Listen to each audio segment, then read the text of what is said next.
Hello, my name is Vint Cerf. I'm Vice President and Chief Internet Evangelist at Google. I'd like to spend a little bit of time talking to you about hypertext, at least as I see it.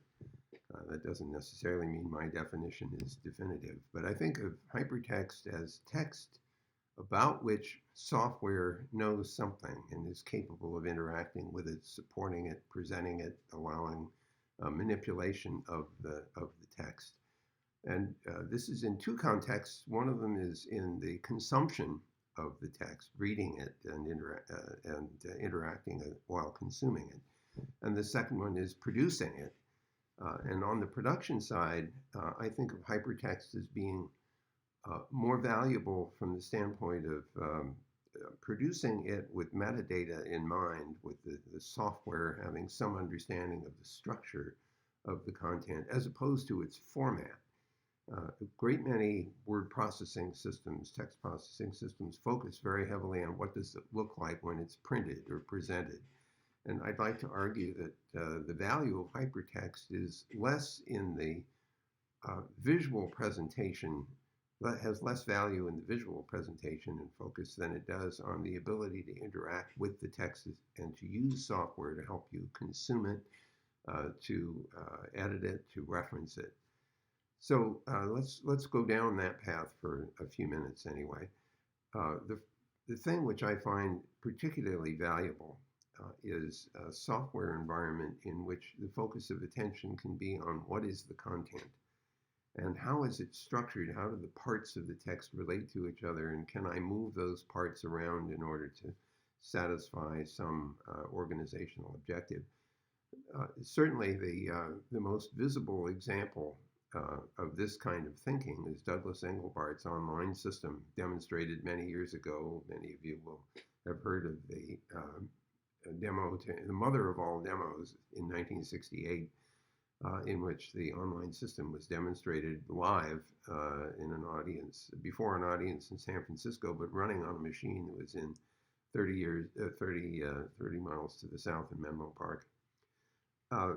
The notion there is that the system had an understanding of the structure of the text, and it allowed fairly gross manipulations of moving large chunks of text around, changing their relationships to each other, their relative presence in a hierarchy, for example, a typical uh, structured document.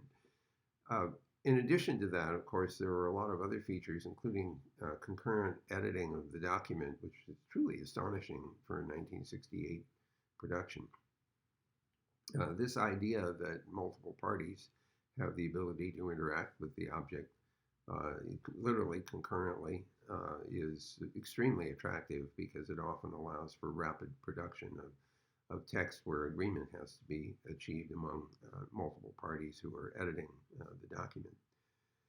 I think that the other thing which strikes me about consuming the content is that the object that you are consuming has the ability to recreate an environment in which there is knowledge about or understanding of structure.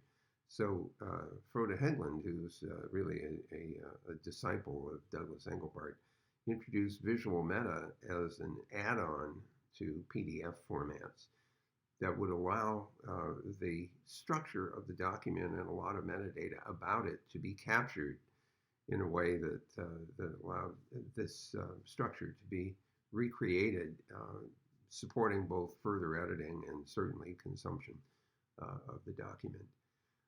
I think another area of real interest here is the ability to link to other documents, references, and the like. Now, of course, we have something like that in the World Wide Web. There are some hazards associated with that particular kind of referencing. In particular, if the domain name is no longer supported, somebody forgot to pay the bill, then the URLs that refer to the documents may not resolve. In which case, uniform resource identifiers that are not URLs may turn out to be your friends if they are still resolvable, particularly over long periods of time. Which brings me just to the last point, having to do with preservation of digital content.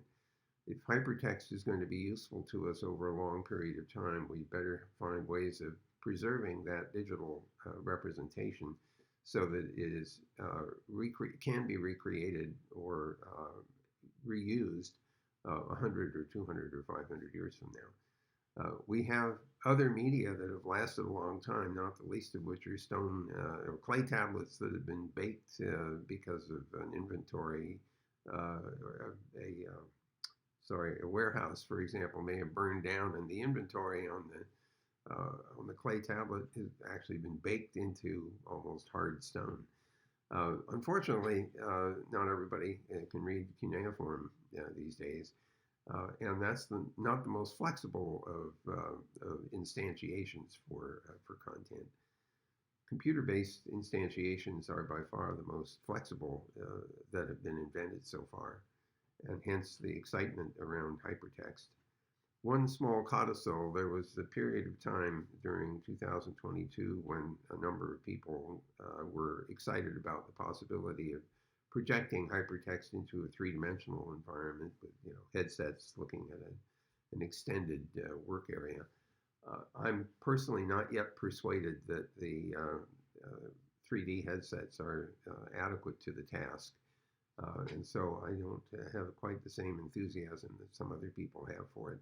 But I'm super enthusiastic about software that understands content and structure and aids both in production and consumption. So I'll stop there. I hope this may have tickled your imagination a little bit. And if not, well, you had a few minutes to think about something. Meanwhile, even if we don't get to meet in person, maybe we'll meet each other on the net.